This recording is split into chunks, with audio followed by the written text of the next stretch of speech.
From Idaho's News Channel 7, this is Friday Night Football. It's hard to believe the first month of the high school football season is officially in the rearview mirror. Welcome to Friday Night Football. Jay Tust alongside Brady Frederick. I'm telling you, Week 4, maybe the most intense and surprising of them all so far. Yeah, I think your midseason debut is bringing it at the right time. I wish we had the studio audience to clap for you tonight, but you got to see some great games. Sound. Yeah, no, honestly, the exact opposite happened of both games that I went to that I thought was going to happen for that matter. But yeah. Well, I'll tell you what, we start with our game of the week, what you guys voted. This one was kind of up in the air, but it was still pretty crazy. We jump over to Hawaii High School. It is all black, everything in the student section as they take on Bora. You know, it's very serious, very business-like. But it was actually the Lions taking care of business to start this one off. First quarter, Dylan Lukengay hits Keegan Shearer off the play action. A nice gain to get Bora working on the other side of the field. This drive would stall out into the red zone. Bora elects to just go ahead and take the points. Mo Hodzik knocks it through the uprights for his second field goal of the night. Bora goes up 6-0 in a game where points were kind of hard to come by. Very defensive. Hawaii's offense trying to find some life through the screen game. Instead, it's picked off. Mason McKenna coming up with the big-time, big man INT. Love the celebration, man. He hits the crane pose on him. From there, Bora's offense really opening up. They take a deep shot through the air. Lukengay way downfield. Look at the effort from Ryan Lopez to just go up there and get it. That would move the chains. Bora eventually gets in the red zone.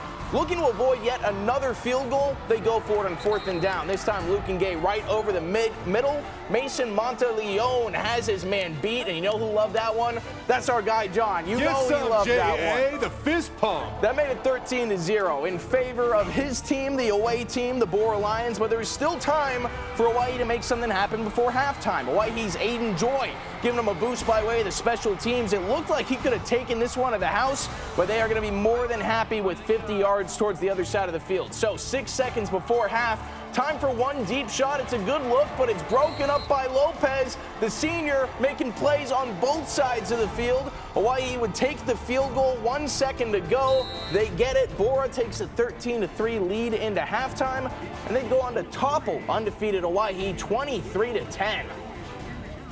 Man. All right, speaking of upsets, we head to Mountain View. CUNA led the Mavs 21-7 at halftime. Brian Compton would go to his bag of tricks to try to spark a comeback. Logan Picardo takes the handoff, rushes left, and pulls up and throws a TD pass to Brody Munson at the front of the end zone. That made it 21-14. The Mavs student section getting into it on homecoming. Now, after Mountain View goes out and gets a stop on defense, CUNA starts to flex their muscles as well. The pass rush gets home here. Braxton Connell tracks down Henry Nelson for the sack. Later on that same drive, Mountain View was able to overcome that negative play. They get it all the way down to the goal line, and this time, Picardo just totes the rock across the goal line for 6. I say 6 because, well, they missed the PAT, so Mountain View still trailed 21-20. Following a caveman punt, the Mavs get the ball back near midfield, but this time they try to do a little too much. They put the ball on the deck, and that's Connell that comes up and recovers it. CUNA gets the ball back, up 1 with 4 minutes to go. Now, this one was far from over. Again, CUNA fails to get a first down, so the Mavs get it back, facing 4th and 10 at their own 5. Henry Nelson tosses to Brody Munson, who picks up 76 yards. A big-time play right there. The wheels. Sets up a potential game-winning field goal with 90 seconds to go, right? Mavs student section again going crazy. Unfortunately for Mountain View, this field goal attempt sails wide to the left. CUNA shows the primal way is the only way tonight. They pull off the upset, 21-20 the final. A big victory for the Cavemen.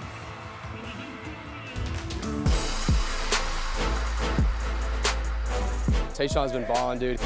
He's showing up every day. He's working hard. He's getting his plays right. You know, he's making sure he's studying. He's watching film. He's working hard. He ain't scared to run a guy over.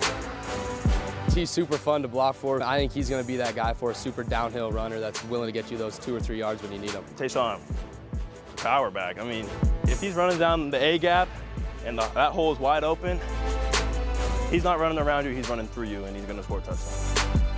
He's so powerful. I mean, he squatted 460 pounds.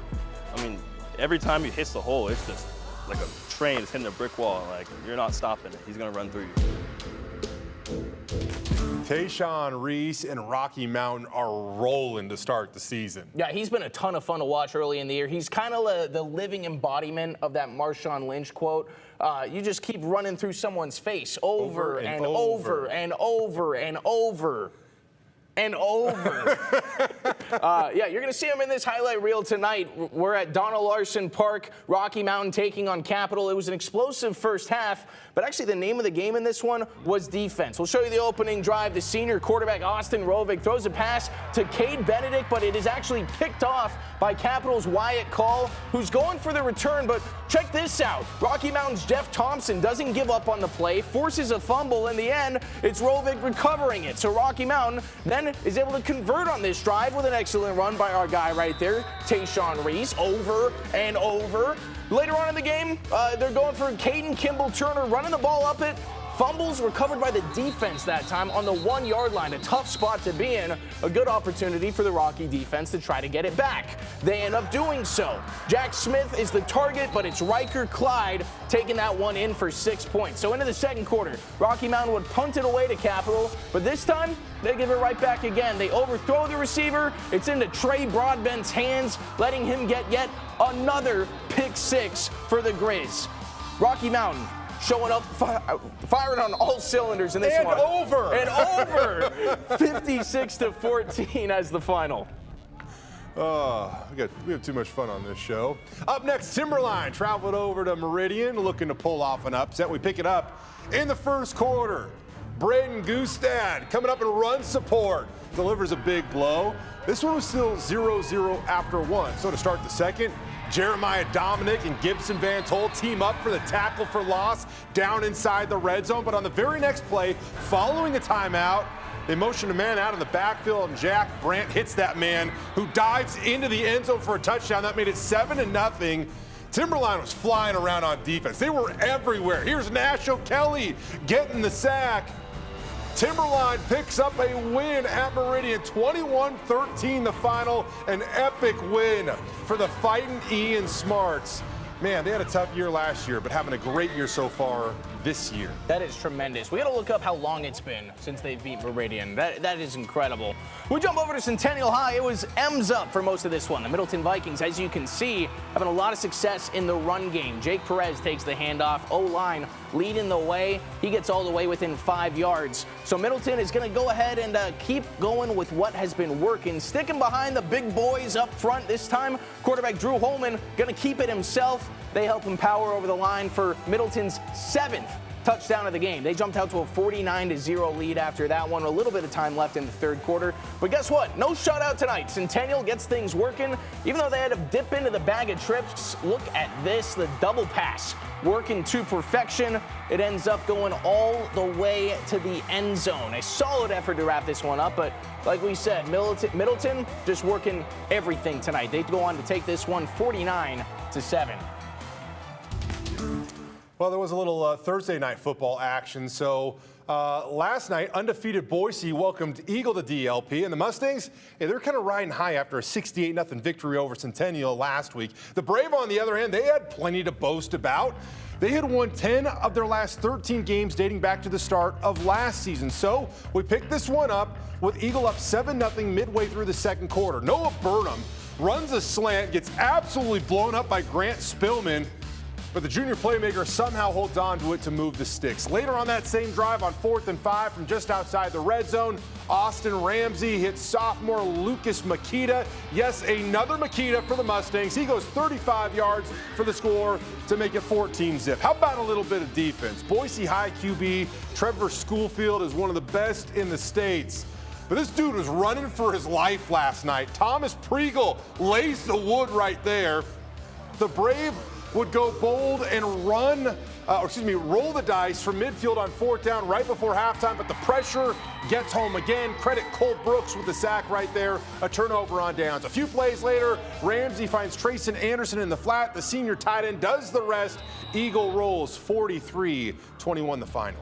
All right, and finally tonight, let's see what the defending state champs, the cooking Bishop up. Kelly Knights, were cooking. A few blocks away, you can smell it out here in the KTVB studio. Man, I missed dinner. I should have gone to that game. Yeah, the Knights are 2-1 after a loss to Rigby, who's an upper classification. Nampa's been solid 2-2 to start the season. This has been a defensive game. Both teams looking to take control early. After a missed BK field goal, the Bulldogs driving on 3rd and long. Defensive lineman Quentin Powers comes up with a huge sack to force a 4th down punt. Coach Chris Kulig loves watching them power up and make a sack there. Well, let's talk about the 6'2 wide receiver, Dom Woolhouse. The Bulldogs trying to keep an eye on him all night. Ben Avella rolls out and connects with him on the deep ball using all of that frame. He comes down with the fingertip catch, just unreal, and that would set up a run right here. Tylen Cashmitter powering himself into the end zone for a score, 6-0, BK in the lead. But like we said, defensive game. That was the only score through halftime. The BK students, they wanted to be on TV. Congratulations, guy. Our quarterback, or our photographer, John Mark Crum, got you on there. BK takes a 19-0 shutout victory. Bouncing back in a big way. Yeah, hey, that Knights defense is so tough. I know Truman Gardner making his first career start for the Bulldogs. Tough place to do it at BK. Hey, let's run through some of these final scores here on Friday Night Football. Ridgeview and Columbia locked in a fist fight apparently, but Columbia gets one more blows and one more point. They win 7-6. Valley View, how about Shane McClellan getting the Falcons soaring high, 50-0. You put them under the lights at Simplot, they're going to come to play. I love that, by the way. Oh, it's awesome. What an awesome opportunity for those kids. Simplot, great field, new turf. Another 50-0 score. Homedale over Jerome. Filer getting past Wood River, 31-16 the final. McCall Donley and Grangeville. Man, what a battle between those two. What a weird final score. Kind of a weird one. Almost like a high-scoring baseball game, at least for one of those teams. 9-2. The final. So I guess that means Grangeville's offense technically did not score in that game. Coal Valley Christian, easy work against Wendell. 47-7 the final. Twin Falls over Canyon Ridge, 28-13. And Emmett and Skyview in a shootout. The Huskies bark past the Hawks, 48-44 the final. Yeah, and I think we got another. Do we still have another slate, Danny? No, we do not. My mistake on that. Yeah, but hey, what a night of football here, man. A number of upsets, and that's what when I was driving from Meridian over to Mountain View, I mean, you were at Owyhee, and basically everybody we thought was going to win was down multiple scores at that point in time. Yeah, no, it's been funny, and I'll tell you what, man, the SIC, maybe outside of the top 2 teams, looks as wide open at this point in the year, maybe as it ever has in my time covering this area. Top 2 is, I mean, Rocky obviously, and then Eagle behind him.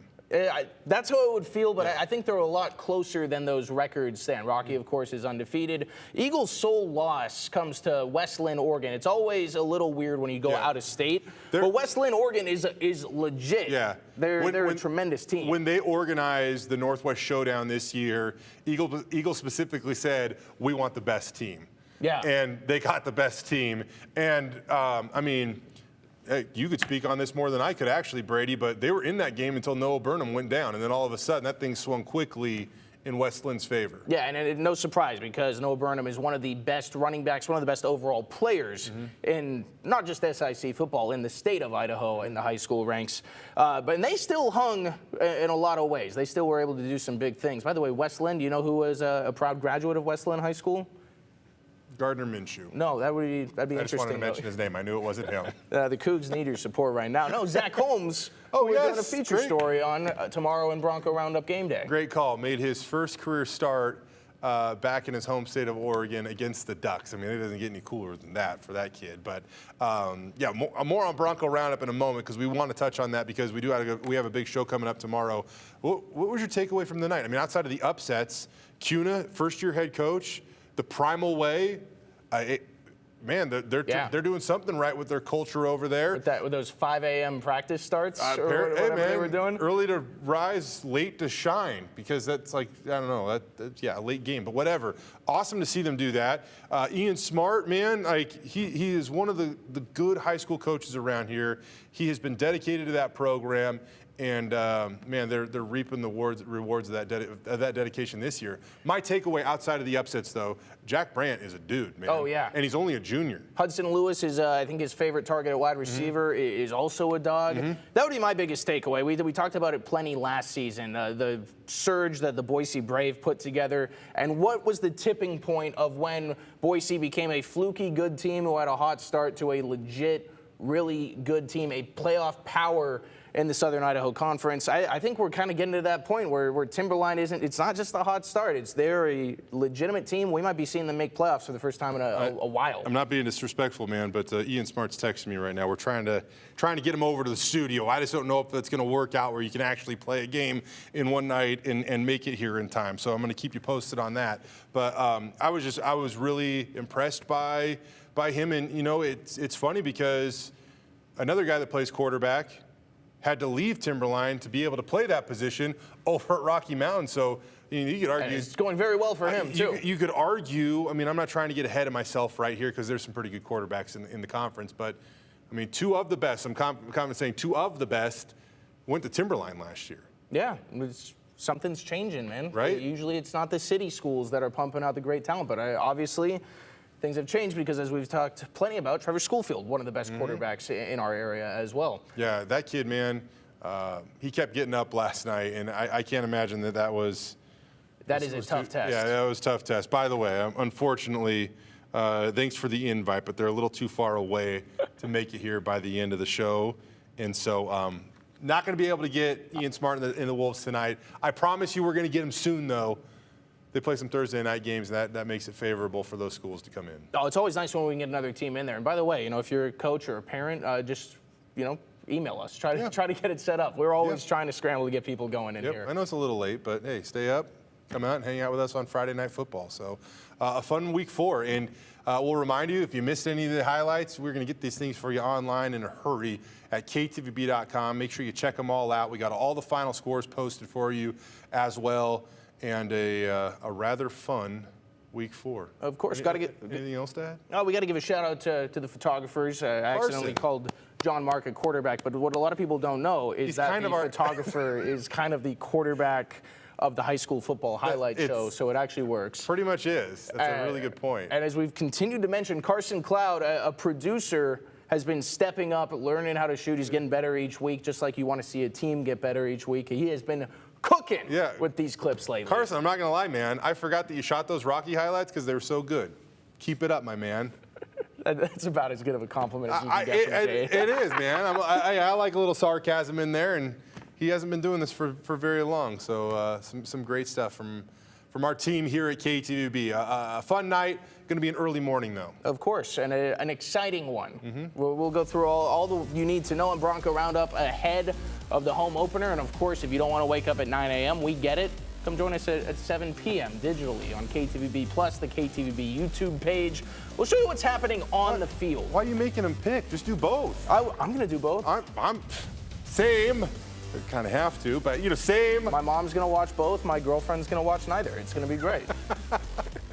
Shout out Carrie Frederick.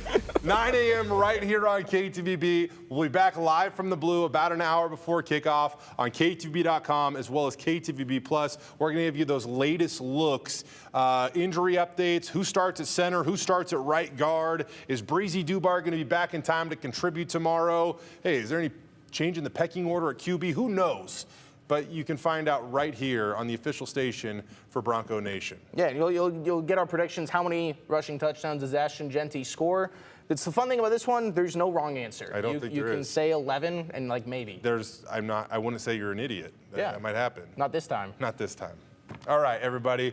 We appreciate you watching Friday Night Football. For Brady Frederick and the rest of our crew, I'm Jay Tust. We'll see you next week. Same time, same place.